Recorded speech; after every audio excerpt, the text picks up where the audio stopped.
if something's not customized and personalized, what it means is that it's not relevant. And things that aren't relevant, ipso facto, waste our time. And we don't tolerate that well anymore.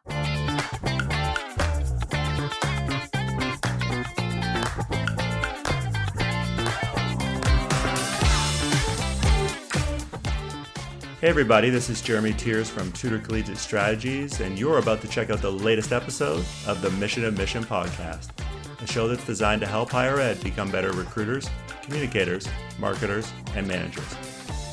Each week I'll introduce you to an industry leader or difference maker who will share helpful advice, tips, and strategies that will help you grow professionally and personally. Mission of Mission is part of the Enrollify podcast network. I'm excited to share my latest candid conversation, so let's get started. Hey everybody, it's Jeremy Tiers, and this is episode 31 of the Mission Admissions podcast. Today I have the absolute pleasure of spending time with one of the most well-known and successful customer experience and marketing experts in the world, who also happens to be a Hall of Fame keynote speaker, a New York Times best-selling author, one of the world's biggest tequila influencers, and someone who I found out apparently in 1993 sold the domain name Budweiser.com to Anheuser-Busch for 50 cases of beer. Bottles, if I have it right. The one and only Baer. Welcome to the show, Jay. Jeremy, you do have it right, sadly. Nice to be here. Thanks very much. Jay, let's start in the early days of your career Mhm. when you were in politics. I know you did direct mail and some eventually email strategy and website work for the late U.S. Senator John McCain. Talk to me a little bit just about, any lessons that really stick out for you, or just what was the most impactful thing you took away from your time with Senator McCain? He was such an extraordinary individual. I think the thing that I first really noticed about the senator is, you hear this premise of charisma, but it's really hard to define. It's hard to write down. What does charisma mean? And the kids call it Riz these days, right? And man, that guy, unbelievable. I mean, just like you could almost see it radiating off of his body.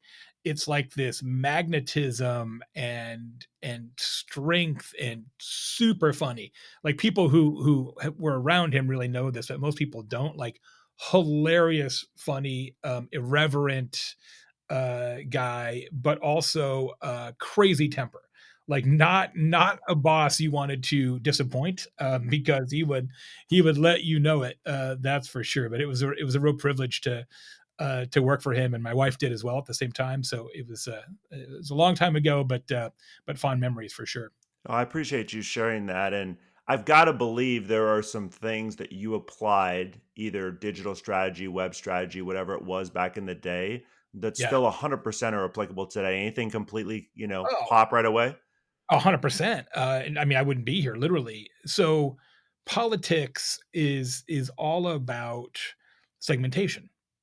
It's all about understanding which of the panoply of issues are most important to this particular voter, and making sure that that voter believes that you're going to do what they want them to do around this issue, which is most important to them, whether that's crime or the environment, or women's rights, or whatever the circumstances may be. And so even back then, when we didn't have nearly the kind of segmentation tools and databases that we have today, I would write 30 versions of the same direct mail piece, and drop in different content around different issues, because we knew, based on the data that we did have at that time, that the houses on this side of the street were interested in crime, and the other side of the street were interested in the environment, whatever, and everybody gets a different version. Well, digital marketing is the exact same thing. No question, segmentation and with that personalization, Jay, are ridiculously important for anybody, right? Anybody who works B2B, B2C, any of that. Why then, in your opinion, in 2023, almost 2024, do so many higher eds the same way, industries and companies struggle to actually execute segmentation and personalization? Two reasons. One, the perception is that it's a lot more work and a lot more expense. That perception is not 100% false, but in an AI world, it is largely false. And then I think the other part is people don't do the hard work to say, all right, if we're going to send 10 versions of this, how are they different, right? We've got to actually write 10 different things that make sense, and that requires some degree of thoughtfulness and copyright and execution and whatever the circumstances are. Everybody knows segmentation is important, but when it comes down to actually writing the different versions, sometimes they're like, close enough. And yet we wonder why it's so hard to get people to open emails, people to respond when you have multiple calls to action, Yes. all the And things. yeah, and my new book's about speed and responsiveness, and it fits right in, right? If something's not customized and personalized, what it means is that it's not relevant. And things that aren't relevant, ipso facto, waste our time. And we don't tolerate that well anymore. We care about our time more than ever, and we interpret responsiveness as respect. So it used to be if you just sent something that was kind of, batch and blast, everybody gets the same newsletter, everybody gets the same direct mail piece, whatever, you're like, yeah, man, not work as well. But, people wouldn't be mad about it. Now they feel disrespected. And I don't think that's necessarily the best foot forward for a university or a college or somebody trying to sell socks in the mall. Completely agree. And it does take time, but I'm with you as someone who works in that same space. I feel like a lot of times we're overcomplicating things more than it needs to be. I think it's understanding and taking data, which you hit on earlier, from your different target audiences and saying, what do we have to tweak within version A, B, C, D, and so on. You mentioned obviously speed, which no question, everybody values their time nowadays. And I've heard you even say some version of customer service isn't a race, but speed matters. So just elaborate, if you can, a little bit about why, as consumers, we Yeah. care so much about our time, Jay. I think, well, part of it's just the natural evolution of things, right? Like we have been taught that everything is possible instantaneously. Therefore, when things don't happen instantaneously, it annoys us in a way it didn't before because we know what's possible. So our tolerance for delay has gone down because we know that it can be possible to order a car and have it show up instantly, to order food and have it show up instantly, to order a sweater and have it show up tomorrow. We know it's possible, and so when somebody doesn't do that, it annoys us in a way that it didn't. But I think part of it too is the pandemic, Jeremy. And this is why I kind of went down this field of inquiry. My observation was that coming out of the pandemic, everybody started to care more about their time and how they spent it than they did pre-pandemic. I think what we all were reminded is that we only have 1,440 minutes a day, and it doesn't matter who you are, where you are, what you are. You're only going to get that much. You can't buy more, you can't make more. I think time is literally the only resource on this planet that we share equally. It's the only one. And we care about that more than ever. So, all the things that we've been talking about, great resignation, quiet quitting, people not wanting to work in the office, they want to work from home because they don't have to commute. Bringing your kids on vacation. You hear about this one, bleisure travel, it's called business Mhm. and leisure travel. That's like a real thing because you can double dip the trip. Baseball games are 26 minutes a night shorter now. That's a big time. All of it, right? It's all the same trend, which is that we care about time more than ever. But the way I work is that when I think something is there, I always validate it with research. So I conducted the most comprehensive research really ever done in the US on the relationship between responsiveness and revenue. And it turns out it's true. Two-thirds of customers now say that speed is as important as price. But do you actually run your organization as if that were the case? Probably not. And maybe you should. I think that's a very, very valid point. And one of the things that, whether you know it or not, I'm sure people appreciate about you is we were, for example, setting up this podcast and you got back to me in a matter of minutes when I emailed you each time. And I don't think people understand the value in somebody responding that quickly because I think, to your point, so many of us have gotten accustomed to, well, it's going to take Jay at least a day to get back to me, maybe two, maybe three. And it's not, oh, no, he got back to me in 6, 12 hours. He got back to me in 6 or 12 minutes. And we appreciate that, don't we? It's a psychological phenomenon. It really is. We interpret speed as caring and we interpret responsiveness as respect. If you've got to call your attorney and you leave a voicemail. If your attorney gets back to you in 2 hours, that feels a particular way. If the attorney gets back to you in 2 days, that feels a very different way. Nothing has changed. Your account history hasn't changed. What you pay that attorney hasn't, nothing has changed other than that interval, but the psychology has changed a lot. And we haven't historically in business, in nonprofits, in higher ed, we haven't put enough emphasis on that psychology and what it means for the outcomes that we seek. Psychology, I feel like I talk about a lot. Things like, for example, fear when families and students go through the college search process, and how literally I have so much data, it's ridiculous. Every single student and family, Jay, goes through some amount of things they're scared, worried, or nervous about. And it's Yep. A, do you talk about them as a college wanting to have the student choose your school? B, do you address and find ways to alleviate them? Same but different, right? In the marketing space as you talk about a product, right? Yep. Yep. It's exactly right. And one of the key principles in the new book is this notion of closing uncertainty gaps. An uncertainty gap is the difference between what you know about what goes on in your business or organization and what the customer knows. And people hate to wait now. Data is very clear on this. But the thing they hate probably second most is to be underinformed because it creates tons of anxiety. And this has such massive implications for higher ed. So often we ask parents and prospective students, even current students, even potential job seekers, to go spelunking through our disaster of a website to find the answers that they critically need. And if that takes 2 hours because the navigation's so terrible, well, we made the information available, as if that's somehow doing somebody a favor. We just make people work awful hard to get the information that we already know they need. And I would say of all the industries I've worked in, higher ed is perhaps right up there with the worst in that particular facet. Hey guys, it's Zach here, founder of Enrollify, with some huge news. So I am ecstatic to announce that Element 451, the AI-powered all-in-one CRM platform for higher education, has acquired Enrollify. Back in 2019, I approached Tony Frega, the CEO of DD Agency, with an idea. Tony's a good friend of mine, and so I said, dude, let's build a next-generation media hub for higher ed marketers and admissions professionals. As a lover of media, I was just so impressed by how the attention landscape was changing and how brands like The Skim and The Hustle and Morning Brew began to eat up market share from more traditional publications. And I thought there was an opportunity to build something similar, obviously a lot smaller, but similar in the niche but oh so important arena of higher education marketing. Tony and the leadership at DD were gracious enough to allow me the time and the space to ideate on this half-baked idea and then launch Enrollify's first ever content asset, which was, you guessed it, the Enrollify podcast.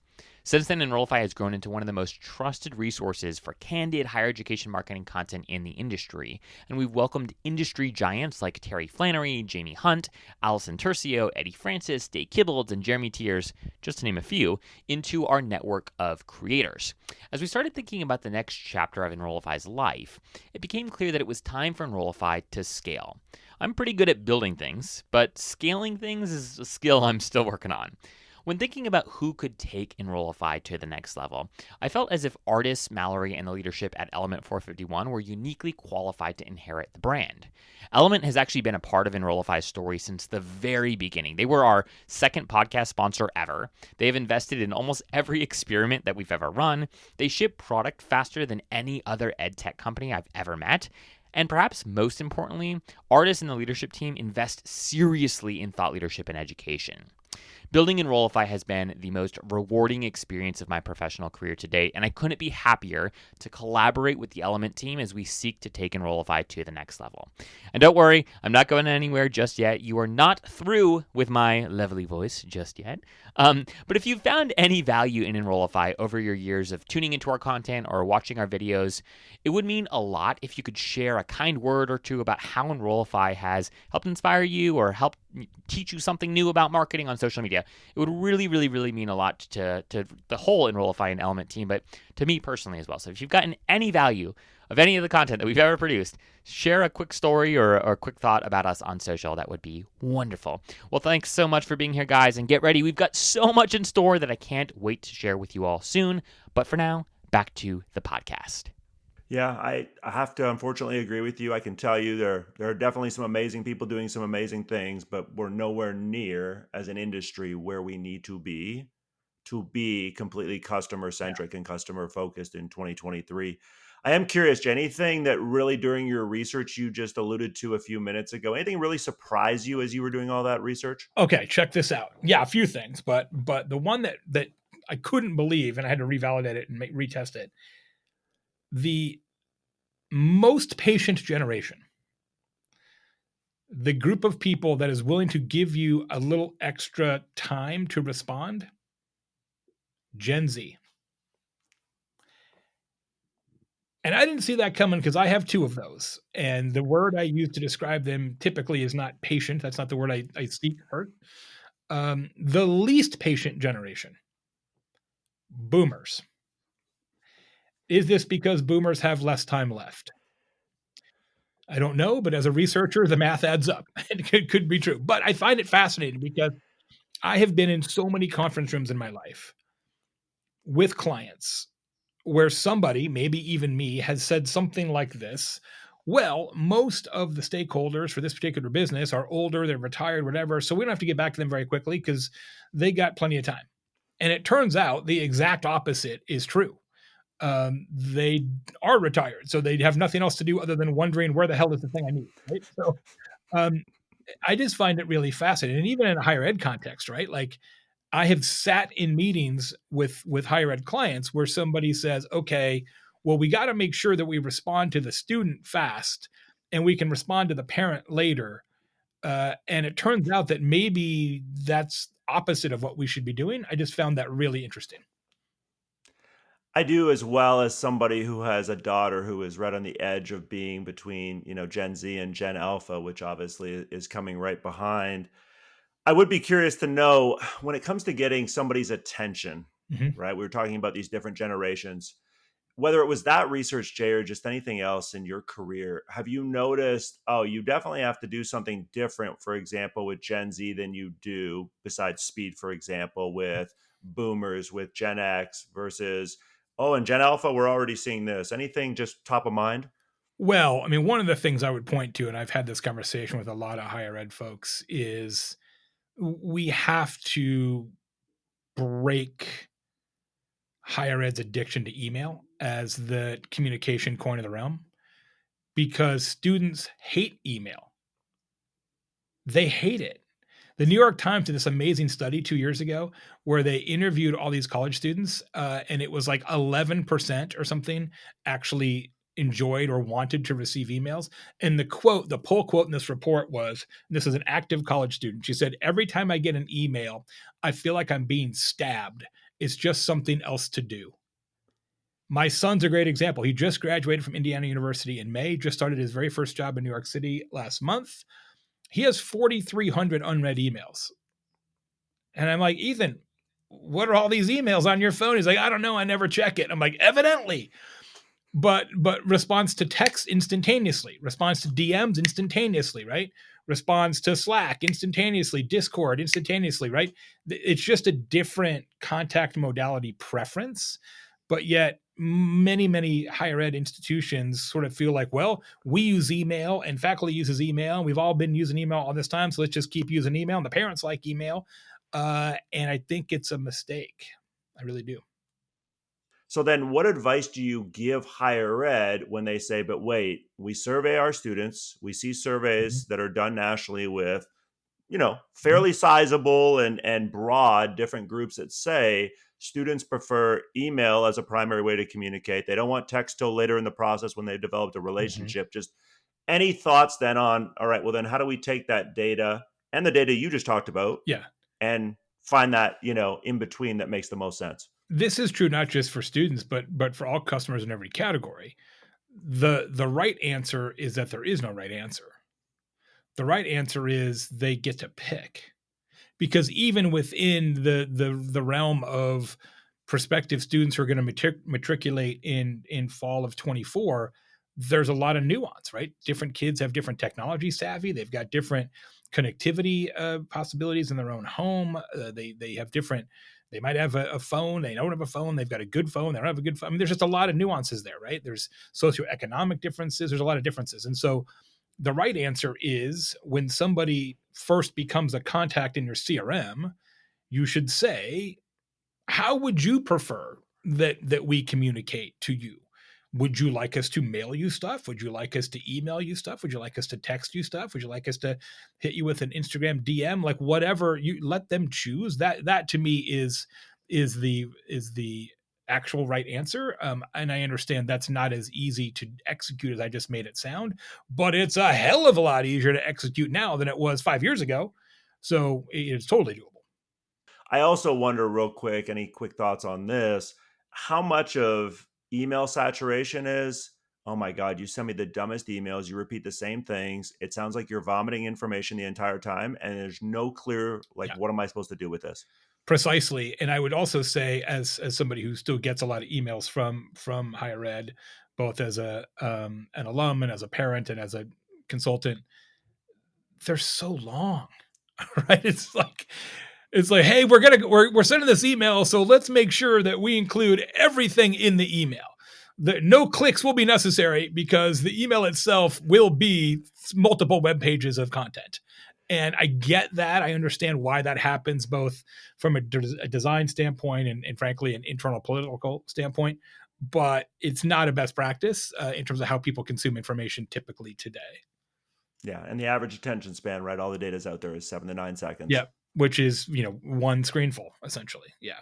And that's Correct. the other part. Like people, I would rather send more shorter emails that are believed to be relevant than an occasional like super comprehensive email because you'll see and you guys may have data on this, the actual comprehension of the recipient goes down, not up when you send them all that stuff because they don't read it. They're skimming it, right? That's why my new book is only 60 pages long. Number one, that's a book about speed. So I couldn't ask you to spend 5 hours to read a book about speed. That felt ironic.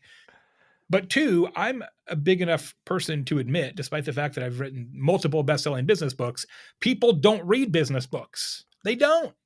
They skim them because most business books tell you in the first chapter what the thesis is, and then they repeat the thesis 10 other times in a slightly different way. So I'm like, I'm not going to do that anymore. I'm just going to give you a very short book that has all the core information and all meat, no fat, and people love it. It's not my best selling book yet, but it's probably my most popular book because you're like, oh my God, I read this whole book in 45 minutes. That's incredible. Jay, how would you describe the state of content marketing right now? Um, worried. I think everybody understands now. Finally, it's been a bit, but everybody now understands how important content is at all stages of the funnel. Not just for net new, but also for retention and renewal and people get it, right? You don't have to explain to them why content's important. The problem now is in an AI world, can you still succeed with content? And if so, how? You're certainly not going to out create anybody else, right? Like being able to create more content or be able to make content more efficiently than competition is no longer a strategy that is viable. It's not possible. If everybody has the same robots, you're not going to be able to outmake them. So if you can't out create anybody else, like what's the plan? And I believe it's this. In a world where everybody has the same robots, the strategist becomes king. The big idea becomes king. So what I tell people all the time now is come up with ideas that generative AI would never come up with because they're too outside the norm. They're too different. They're too weird or interesting.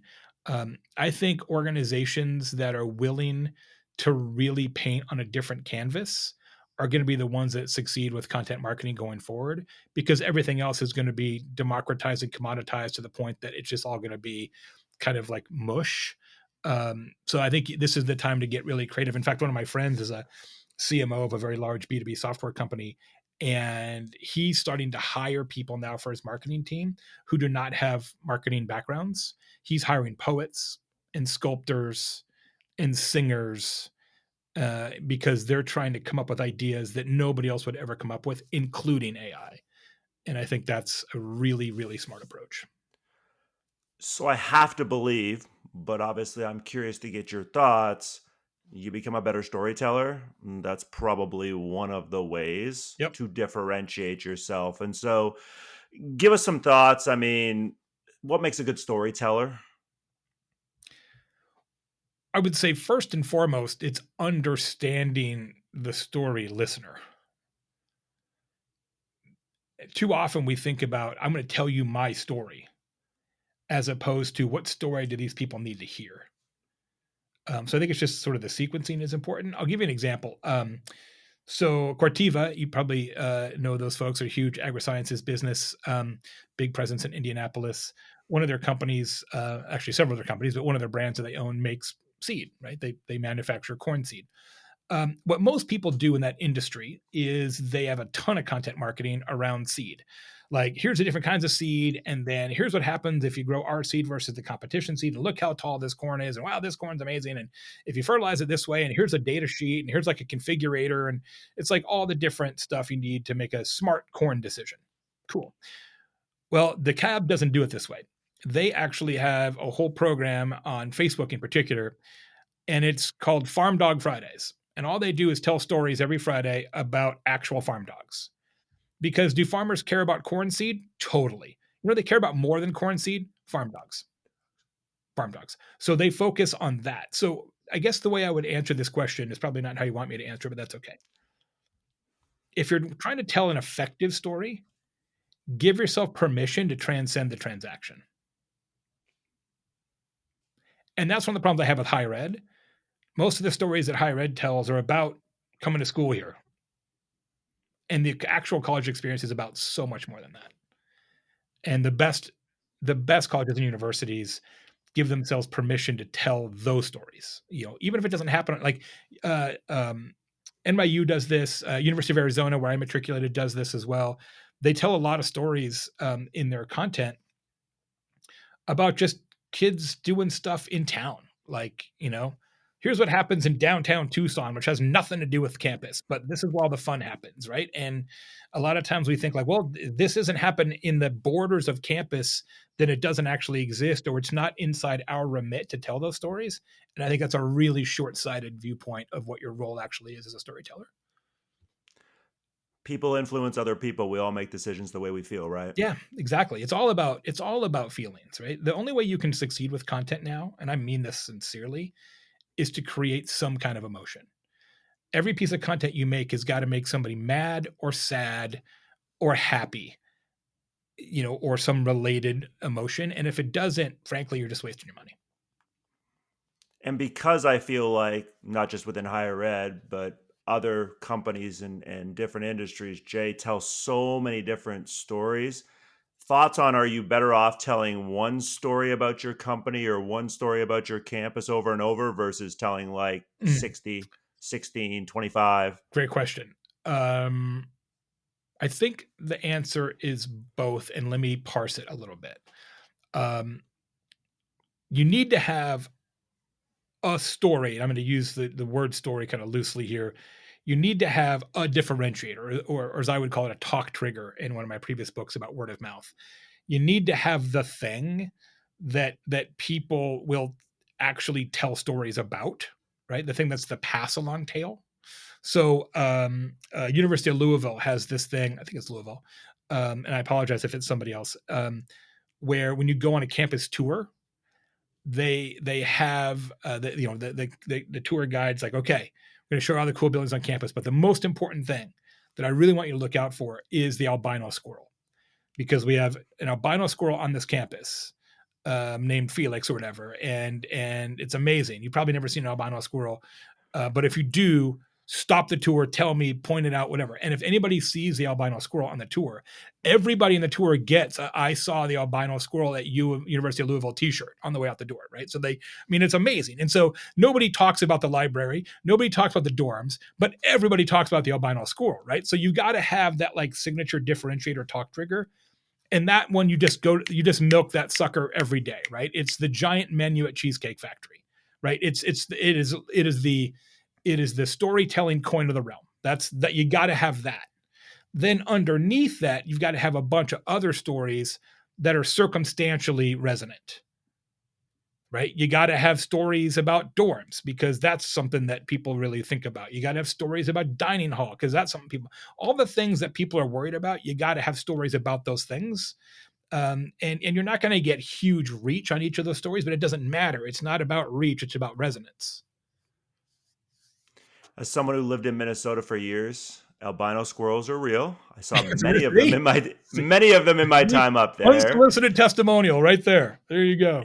And I would tell you, as someone who's been on hundreds of campuses, same but different, Jay. I've seen campuses where there's 2 or 3 cats that roam around campus, but everybody knows who the cats are, and people give them different names, and they feed them. If I was running admissions, I would ask every single student and their family after a tour, say, hey, before you go, we need you to do one thing. I need you to tell us, you put on a Post-it, whatever, 3 words and only 3 words that describe this campus, describe what you think this university is. Right. And if those 3 words are super amorphous and they're different for everybody, you got a messaging problem. And if they're all just like, well, the academics seem pretty good, whatever, you got a problem, right? It's not sharp enough, right? The differentiation is not sharp enough in higher ed, which is why you're seeing some of the enrollment problems you have at certain chunks of the market, right? Because they're viewed as interchangeable by students and their parents, and that is death if you're viewed as interchangeable. Yeah. I am curious because you brought it up earlier. If you're willing to share, what was the hardest part for you as a parent going through the college search process with your son? My son and daughter. My daughter went to BU in Boston, and she looked at a lot of schools, really from coast to coast. It was tricky. One of the things that was hard, and this is a very specific complaint or observation, is that she ended up being an advertising major. Initially was going to be a marketing major, which sounds like a difference without a distinction, but it's actually a meaningful difference in a lot of places. And the reason I say that is kind of goes back to what we were talking earlier about some of the websites and stuff. It was very, very difficult in essentially every place that we considered to actually figure out what individual coursework was going to look like in a particular course of study, right? It really required a tremendous amount of effort to kind of get at that level. And as somebody who is a professional marketer, if she's going to go into marketing, I want to know what do they teach in their marketing program? That seems like a reasonable question to ask, but it was a really hard question to answer because there's a lot of different layers until you get to here's the actual program curriculum. It was really, really difficult to piece that together. So I didn't like that. That's for sure. The other thing, and this is probably not a surprise given the albino squirrel story, how do I want to say this? The variances in comprehensiveness and frankly persuasiveness and quality of college tours is staggering to me. It's staggering to me. If I was running admissions, I would put so much time, money, and effort into that piece of the pie, probably way more than you are. I would pay the best kids on campus anything they wanted because the difference between a good tour and a mediocre tour has got to be enormous from a conversion rate perspective. And I just feel like in many places it's sort of a secondary concern, and I think it's a huge miss. It is, and the data is all out there. The feel of campus, this is how we put it on surveys we do, feel in air quotes. So we have 17 to 20 different things, Jay. We ask students when they've just completed their process, they're about to start their first year of college, or they've, been a first year student now for a couple of years. It's still fresh in their mind. All right, give all of these a value. 10, oh my God, super important. One of the biggest reasons why I chose this school. 1, didn't even think about it when I came to my decision. Literally the number 1 or number 2 thing on almost every single survey in 10 years has been the feel of campus. Yeah. Even Doesn't students who surprise me at all. don't visit, ironically, say the feel of campus, right? But Right. but Yep. those who do, yeah, higher ed without question converts students who visit when the visit goes well. Yep. And yet you're spot on when I would tell you there's just not enough intentionality is the word I'll use Yeah. behind the way visits are done in 2023. Yeah. It is. It is really, really surprising to me that continues to be the case because it really is the inflection point. It's the only chance so many of these students and their parents are going to have to experience the campus in three dimensions. And it'd be like if you're going to buy a Mercedes or a Mercedes a year for 4 years, and there was no showroom and they wouldn't let you test drive it. Or they're just like, well, this guy doesn't know anything about the car, but he'll take you around the block, right? It's like, wait, what? How would you not make that super super important? I mean, you got a drama department, right? You've got a communications department, you got a marketing department. Why don't they collaborate and make this the greatest tour of all time? Is what I would do. Well, and we have a generation, Gen Z, and I would argue Gen Alpha, same way coming Yeah, behind them, that's never been more experience driven, right? absolutely. I'm gonna go and I want to touch. Can I touch things? I don't want to look at them or hear about them from you. Like I want to know when I go into the dorm. Can I touch the bed? Can I see it? Does it move? Can I Yep. open the closet? Can I?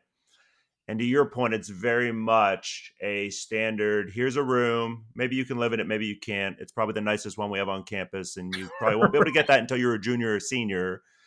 And I think Yeah. students, young people in general, Jay, as someone again, parent of a 14-year-old daughter, are a lot smarter than we give them credit for. Yeah, they get it.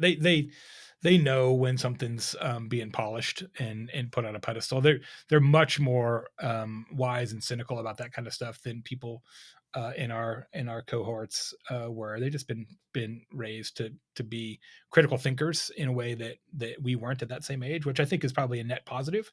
But we've got to behave as if that were the case. The other thing I'll say real quick about comparison shopping for universities, it's really hard to keep it all straight, right? Because if you go to multiple places, you're like, wait, which one had this thing and this other one, and like it all kind of blends together, and that's why feel, quote unquote, as amorphous as that is, becomes so important. One of the best things I ever saw as a parent was Creighton. I think it was Creighton. It was Creighton. Had at their tour, basically, you got this like spiral kind of notebook chart thing they made, which allowed you, they had Creighton in there, and then it allowed you to write in a bunch of other universities. And then it would have like your own letter grade and your notes about housing, dining, campus fun, library, academics, athletics. And so they literally gave you the raw materials to create your own comparison chart. And of course, the top of big letters, Creighton, right? So, you're looking at Creighton the whole time you're filling out the form. Now, we didn't end up going to Creighton, but I thought that was a brilliant, brilliant piece of marketing that's not going to get thrown away, and was very wise about solving a pain point. So you are a trusted advisor, and it's quite clear Well, an advisor, why. trust is circumstantial, but I'm an advisor. You seem very trustworthy, Jay, Thank but you. Yes, I fooled another one. God, I'm so good at this. what's something as you work with all these Fortune 500 brands, Jay? Like we've talked about, obviously some things already, and I'm sure that might be part of your answer. So, if there's anything else that some of these most successful brands and businesses really will call it get that a Mhm. lot of other companies and businesses don't, anything that we haven't hit on today that you're like, yeah, these businesses do X, everybody else either doesn't do X or does Y or Z. That's a really interesting question. Um, I don't think that's inherently true. Most of the problems and opportunities that you see in large businesses are the same in small businesses and the same in higher ed or nonprofits. There's not really a correlation to size, other than I will say that sometimes it's difficult to make change, right? Because you just have processes that are calcified, and higher ed is certainly not immune to that set of circumstances. I think as we all know, one of the things that I really really try to advise people to do, higher ed in particular, is man, don't try to boil the ocean because somebody is going to put the kibosh on that plan. You really have to start small with little pilot programs and build internal support and document the success and then expand. It's got to be that land and expand. I've seen so many smart higher ed marketers come in guns a blazing and got a bunch of ideas for great stuff, and then it's just too much change too fast, and people kill it in the cradle. So you've got to really be smart about playing a longer game around process change and kind of marketing revamps. And I'm sure, Jeremy, you and the team experience that all the time. But I've certainly seen that myself. Right? You just got to change. You know, you can't get frustrated if it's not all different in 6 months, because that ain't going to happen. No, you hit on the importance of processes, and I would argue, not just in higher ed, because I've seen it in other industries as well, but a lot of processes aren't documented the way they need to be documented either. And so part of the problem is, we want to change it. Yeah, but we really don't have a place where it actually explains what we're doing in the first place. So We wait don't a know. sec. And there's that problem. But I also wonder, and again, think I would love to hear your thoughts on this. Leadership has to be part of the answer, doesn't it? Like, the leaders just, we'll call it, get it more than, but what do they get, Jay? Do they get how to manage staff better? Do they get, we have to define our process? I mean, any thoughts on any of that? I, I think from a marketing standpoint in particular, there's two things that great leaders get. First is that what worked yesterday has no impact on what works today. No impact. Marketing, what works in marketing changes more than what works in anything else. Anything else.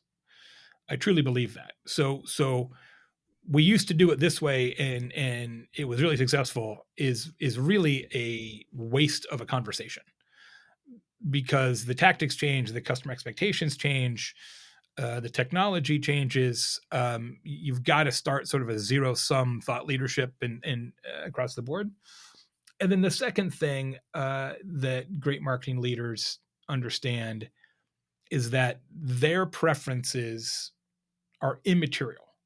The natural human behavior is to assume that our customers are more similar to us than they actually are. And so, what great leaders do is say, you know what? I hate using text for business. But if that's what our customers want, then that's what we should do. They don't imprint their own belief system or their own preferences on the audience. And I think that takes some actual real courage as a leader. But it's, at least in my career, proven to be a pretty good approach.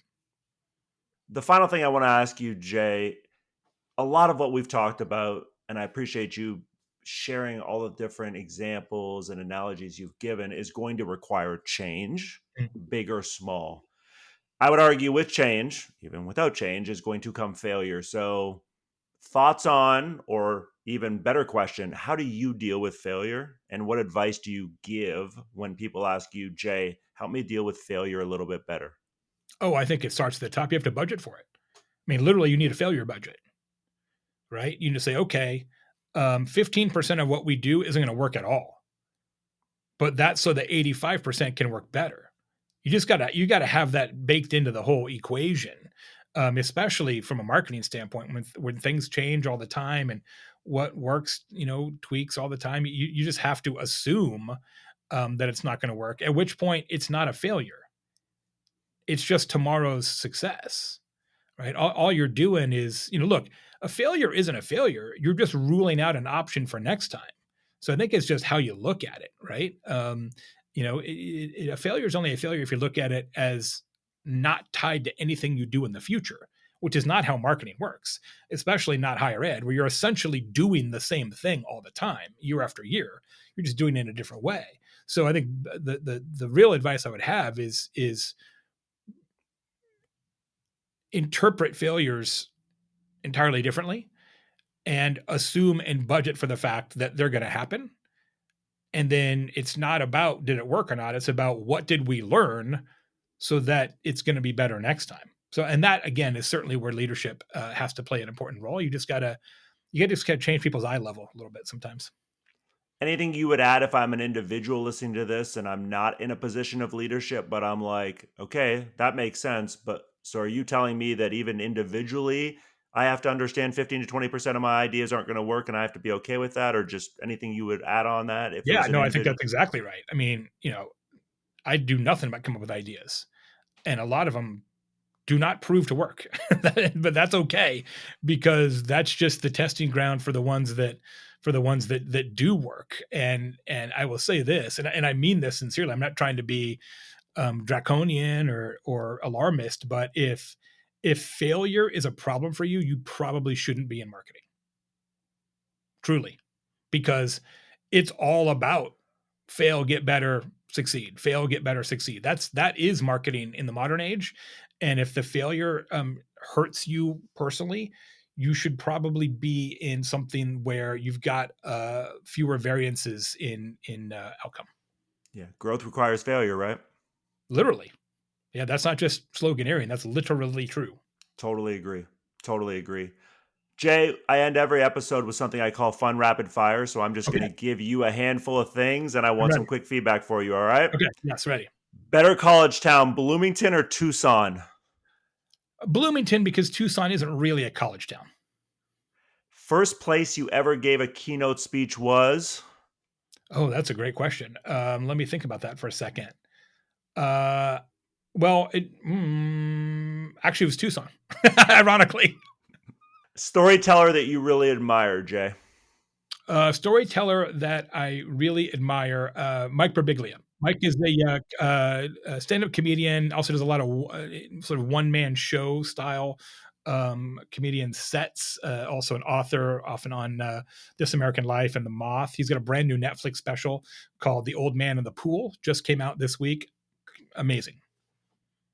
Best barbecue sauce you've ever tasted? Well, that's a tricky one because you sort of have store bought and in a restaurant. I'm going to say Oklahoma Joe's. It's pretty darn good. And the reason I asked Jay that is because, fun fact, he's also a certified barbecue judge. I am. Why did you become a certified barbecue judge, by the way? Well, so a while back, my friends and I here in Bloomington decided that we were going to start a barbecue team, an actual competitive barbecue team, and go on the circuit and stuff. And I thought, well, the best way to have a good barbecue team is to know what they look for. So I went to barbecue judging school, and it takes a couple of days. I got certified and everything, and judged some competitions and everything. And then we all ended up setting that project aside. But it was a delightful school and learned an awful lot. Last one. Obviously, I know you love tequila, Yes, sir. but can you tell us which band sang the song Tequila? Okay. It is. I do know this, but I can't remember. The Zombies or something like that? The Champs. The Champs. I was close. I was going to say the Cramps, but I'm like, I know it's not the Cramps. They're a post-punk rock band. I was close. Okay, good. Jay, thank you for being on and sharing so much with us. I appreciate it. It was a lot of fun. And for everybody listening, I really encourage you, check out Jay's latest book, which is called A Time to Win. I definitely am excited to read it. And he's got some other great books as well that I highly encourage you, if you are somebody who likes books, even if it's the skim as we talked about earlier, those would be well worth your time. Good luck with everything, my friend. See you later. You too. Hey, all, Zach here from Enrollify. I hope you enjoyed this episode of Mission Admissions with Jeremy Tiers. If you like this episode, do us a huge favor and hit that follow and subscribe button below. Furthermore, if you've got just 2 minutes to spare, we would greatly appreciate you leaving a rating and a review of this show on Apple Podcasts. Our podcast network is growing by the month, and we've got a plethora of marketing, admissions, and higher ed technology shows that are jam-packed with stories, ideas, and frameworks that are all designed to empower you to become a better higher ed professional. But Enrollify is far more than just a podcast network. Enrollify is where higher ed comes to learn new marketing skills, discover new products and services, and find their next job. We're a growing, learning community of 4,000 members, and we'd love to welcome you into the fold. You can access our free blog articles, newsletters, e-courses, and more or purchase our master course on how to market a university with Terry Flannery at Enrollify.org. We look forward to meeting you soon and welcoming you into the community. Again, you can subscribe for free at Enrollify.org.